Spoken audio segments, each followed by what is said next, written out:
Hello guys, I'm Gary. And I am Stacey. And welcome to Living Free Alaska. This is our new YouTube channel where we can promote Alaska life, show you what we do on our homestead, and also show you all around Alaska. We do have another channel on YouTube called RVing to Alaska. So if you want to learn more about making the journey up here in your RV, you'll want to check out that other channel. But this channel here is all about living in Alaska. Hence our name, Living Free Alaska. And that is based on we left the busy life of city life down in the lower 48 and came up here for better lives for ourselves. So thanks for watching, and let's get into our first video. Sounds good.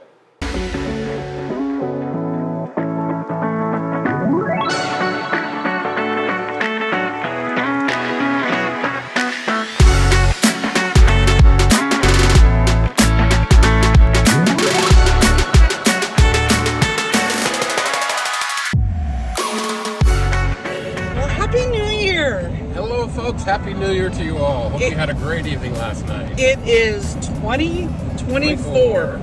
Today's January 1st, 2024. Can you believe that? That's crazy. You know what it also is? It's also Bring Your Wife to Work Day today. So we really haven't talked about it. Do you want to talk about it? Hey, here we are. It's a new year. Let's talk about new things. Right? So I've been how do I say it? Given the opportunity, or I have sought a job opportunity, I guess, with a guiding service here in Alaska. So the company is called Alaska Backcountry Adventures Tours, and we guide people up the Knik Valley to the Knik Glacier on snowmobiles and ATVs. I've just started this last December, so we're doing snowmobile tours right now, and we're off today to do an afternoon half-day tour, and there's only 2 guests with us, so today was a Bring Your Wife to Work day with us, so we can have a little bit larger crowd and enjoy the day. Well, and we figured it's a holiday today. It's a holiday, so I would love to spend time with her. And it has been frigid cold. It finally warmed out. Yeah, warmed up. It finally warmed up, and it is 11 degrees right now, which what it's been, I'll take 11. That's 30 degrees warmer than what it has been. Exactly. Your tour you did the other day. So when we got out, we left the shop and it was 17 below. When we got out to our turnaround point, which is a great view of the glacier out there, it was 25 below. So a little cold, and some of the guests were having a little issue with that. You know, we had some people from Vegas and some people from Dallas, Texas, so they're not used to this temperature at all. No. So it was a great achievement for them to actually bear it and do it. So that was really kind of cool. Even as Alaskans, negative 25. That's it's cold. Yeah, I stay home and snuggle. So yes, I am going to work with Gary today, and we'll show you a little bit about Alaska Backcountry Adventure Tours and what they offer, and we're gonna have fun. So right, and you know, I believe we're gonna be able to offer you guys a discount of some sort, not maybe necessarily an employee discount, whatever, but just a discount for if you book through us. Through RVing to Alaska. Still working on that, as well as some other things that are on the horizon. But for now, let's enjoy Gary at work.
office, and I have to tell you, I had a blast. Gary did a wonderful job guiding. This was his actual second lead on a tour, so he did really good, and I really enjoyed today. I think Gary has found an awesome calling. He's always good with people, but to be able to help visitors do a very cool thing in Alaska, that so suits him. All right, so we are going to head home and call this one a day. Well, good early evening. It's about that time to start thinking about some dinner. And earlier today, I went to the freezer and I grabbed out an American Wagyu flat iron steak. And I'm going to marinate that and then cook that for dinner tonight along with some potatoes, maybe mashed potatoes, we'll see, and probably some other veggies. So I'll show you how we do this. All right, here is our American Wagyu flat iron steak with the marinade right here in the background. And this marinade is a simple soy sauce, oil, ginger, garlic, rosemary, a pinch of sugar, and I added just a pinch of Worcestershire sauce as well. We're going to vacuum pack the flat iron steak in a vacuum bag and let it marinate for a couple hours.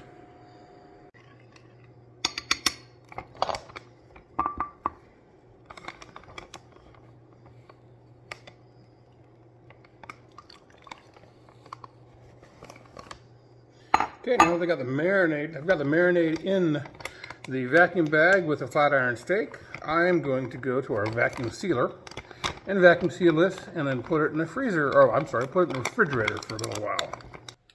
Well, here we are in the food pantry, and I store our vacuum sealer. It's a chamber vacuum sealer, chamber style right here. This is where we store it, and I've got all the different bags and accessories that go with it right down here on this little cart. So we're going to vacuum seal this and throw it in the refrigerator for a little bit. Got to make sure that the juices stay inside the bag. So I've got the steak on a slanted platform. There we go.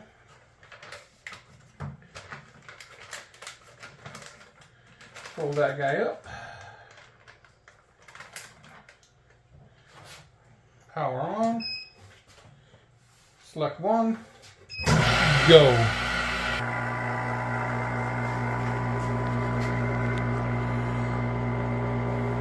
So the chamber vac here changes the pressure within the vacuum chamber here, increases the pressure, and then seals the bag and rapidly decreases the pressure, making a vacuum seal on the product. And you can see the marinade is bubbling and juicing and doing its thing. It's actually going to help press this marinade into the meat a little bit more as you vacuum seal it. So there you go, you see the last little bit, the pressure equalized. And after it's sealed and everything, we bring it out back to the countertop, and this is what we end up with. See, the vacuum seal holds all the juices in the marinade and creates a pressure in there and forcing that marinade deeper into the meat. That way you can reduce your marinade times a little bit. Rather than going overnight, you can just do a couple hours. So that's going to be our dinner tonight. Looking good. And now into the refrigerator it goes. We'll place this on the shelf in the refrigerator and get back to it in, I don't know, a couple hours or so. Alrighty, see you in a little while. Enjoy your cool rest. So I had a little trimming off the end. I just kind of cut a little end piece off of that flat iron steak. Decided to put it on my cast iron pan for a minute. And I'm going to take this over to the cutting board and just let it rest for a little bit. Oh, did you see that? Was that Sophie down there waiting for a bite too? All right, you can just let that rest there for a little bit, and then I will take a little bite, see how it is. Hey, what are you waiting for? Am I in the kitchen working? Huh? You waiting for me to drop something? I'm probably not going to drop this. All right, here's that little piece just after a little rest. We'll see how it turns out. And this is just a straight steak, no marinade at all. There we go. Looks like a good little medium rare in that little bite. One more little cut.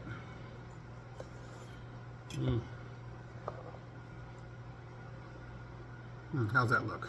That looks delicious. Yep, that's going to be a good steak. I might as well just take the last couple bites too. Wow, it's tender. Flavorful too. Even for no seasoning on there, that tastes really good. Oh, really looking forward to dinner. Look at that, isn't that beautiful? Glad I didn't waste that piece. That's worth it. All right, see you in a little bit. Well, and next up, we've got some potatoes for mashed potatoes tonight. I have peeled them mostly. I'm going to say about 90%. I like to leave a little bit of skin on when I do my mashed potatoes. So I'm going to chop those up, put them in the pot, and on the stove they go.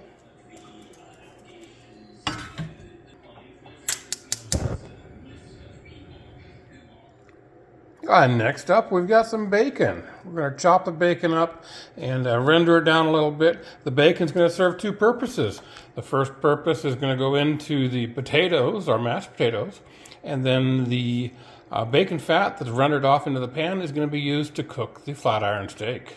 It's going to be great. Yeah, I've got my bacon chopped up, and into the hot cast iron pan we go. Nice sizzle. There we go.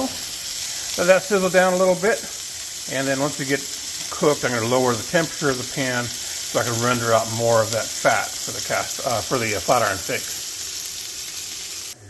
Oh, there's that bacon rendered down nicely. A low temperature. It started off nice and hot, and then through the cook I lowered the temperature so the bacon didn't burn to the pan. It'll leave a nice coating of oil on the pan for the flat iron steak. Now I'm going to remove the bacon into a little bowl and let the oil drip off a little bit. Looks good. Okay, and now that bacon is going to wait for the potatoes to get done and hang out right there. And you can see the pan. I didn't burn the bacon on there at all. There's no little burnt pieces or anything down there. It's all just nice, clean, rendered bacon fat. That's going to make a great cooking product for the steak. Looks like the potatoes are just to a boil now, so I'm going to turn that down and keep it at a good, steady boil. About 10 more minutes. And now we reach into the refrigerator and grab out our flat iron steak that's been marinated. And we'll bring it out and let it sit on a shelf. I'm sorry. We'll bring it out, we'll let it sit on a counter to come to room temperature before we cook. And this is looking good. Been marinating for about 2 hours now. And it's going to be great.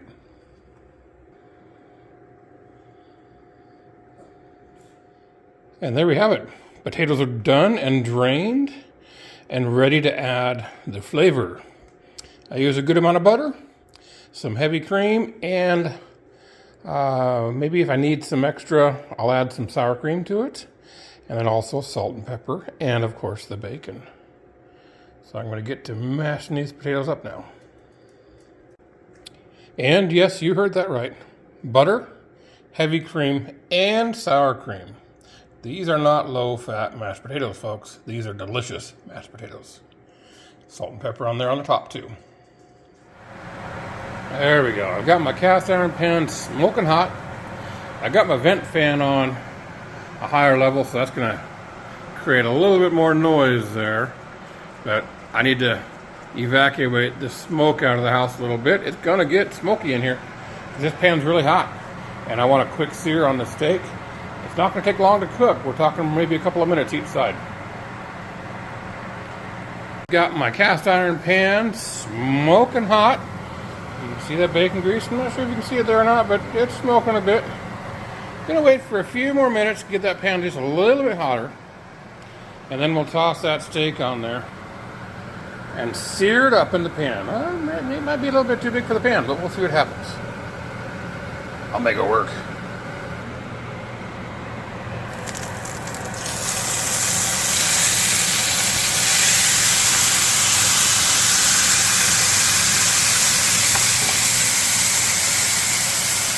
There we go.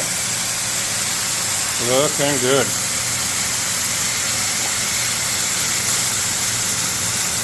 Make sure it's contacting everywhere.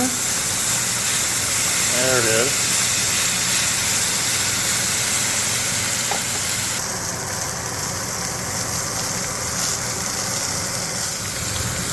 Okay, we're about 2 minutes now on that one on the first side. I'm going to go ahead and flip it now and see how we're doing.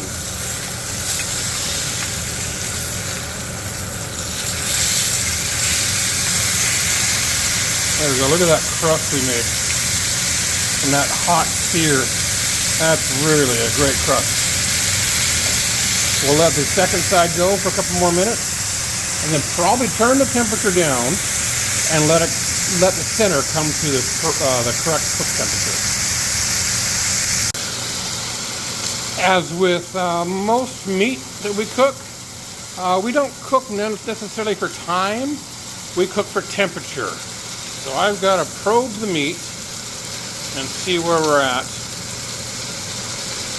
And it looks like we're not quite done yet, but we're getting there. There it is. Down low is really done. So right in the center is not quite done. That end's getting close. That end is right about there. So we're getting close to done, folks. And then the rest, it's going to come to temperature too. The temperature will even out throughout the meat. So it's not much longer before we're done.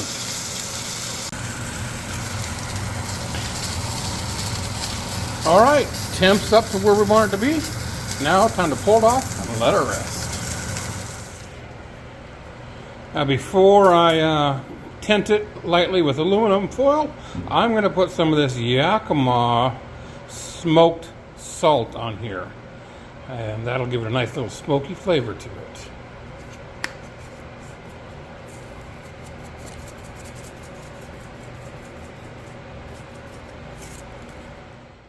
Oh man, that looks good. The steak has rested a bit. Now it's time to cut into it and enjoy some dinner.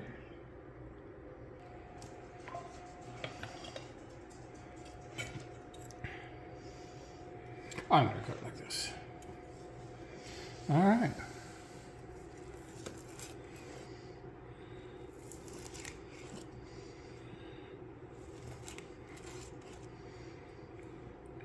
Flat iron steak. It's looking really good. Oops.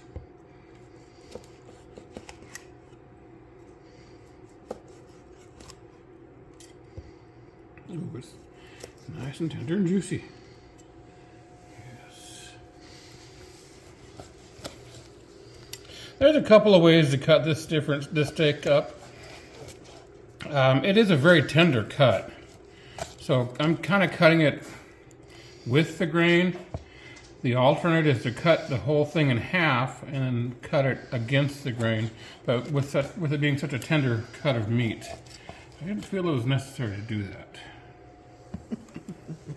And yes, again, Gary's working in the kitchen, so where are the dogs? Right underneath my feet. Sometimes I trip over them. Oh, I gotta put this guy back in place. He got out of place. He goes right here. There we go. Flat iron steak on the cast iron skillet. It's gonna be good. Steak and potatoes, folks. That's all we need to have.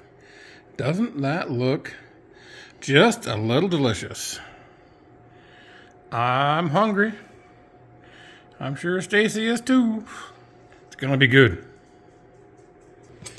Definitely easier to eat with implements of. Yeah.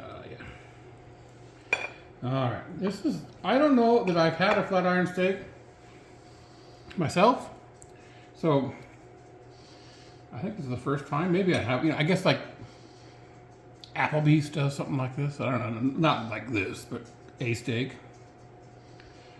it's only become popular in the last, what, 10 years or something like that. So it's not a very well-known cut of meat, and most butcher shops aren't going to do it because it's a hard cut of meat to get to. So try it out.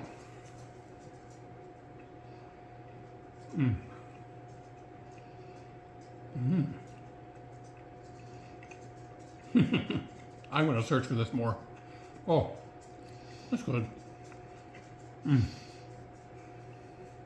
Yeah, that's worth it. Hold on a second. There we go. That's more appropriate. It's good stuff, guys. Stacey's boycotting the camera today, so you just get Gary. Woohoo! That's fine. I'm a good guy. I got it. I will just say I'm still in my pajamas. It's 7:30 at night. well, I have been editing all day, making sure we get at least a weekly video out. So, yeah, I am not camera worthy. And you know, if you're gonna do mashed potatoes, do mashed potatoes. Don't skimp on the butter and the cream and all. Do it the right way. They're just so much better. And I like to leave mine a little chunky and leave some of the skin on the potatoes. Oh, it's just so much better. You do the best mashed potatoes. Some people prefer to whip their potatoes and into a whatever they are. But no, you got to hand mash the potatoes, leave some chunks in there, leave some skin on there, put some bacon in it, use the butter, use the milk, use the sour cream, make them delicious. I just have one problem. What? There's no vegetables. No, it's right there, potatoes. That's a starch. They're in the freezer, go for it. All right, thank you. Yes. Well, that was a great meal. That was a good cut of meat. And, meat and potatoes, you can't go wrong with that. So, yeah, maybe Stacey was right. We did need to add some veggies to our plate. It would never hurt us at all. And I've got a whole bag of veggies in the freezer, but I get tired of freezer veggies, and sometimes it's tough to get a good assortment of fresh vegetables up here. We can. There's no problem with that, but we're not always going to the store every day to get fresh veggies. So it's a little difficult sometimes. But that was a great meal. I hope you guys enjoyed. And, tell us what some of your favorite meals are. What do you enjoy preparing in your house? Or on the road, in your RV? What do you guys enjoy preparing for yourselves? What's some of your fancy stuff? Or what's some of your daily comfort foods? Leave a comment down below. Let us know. And we'd love to hear from you guys. So thanks a lot. Have a great evening. And we'll see you guys soon.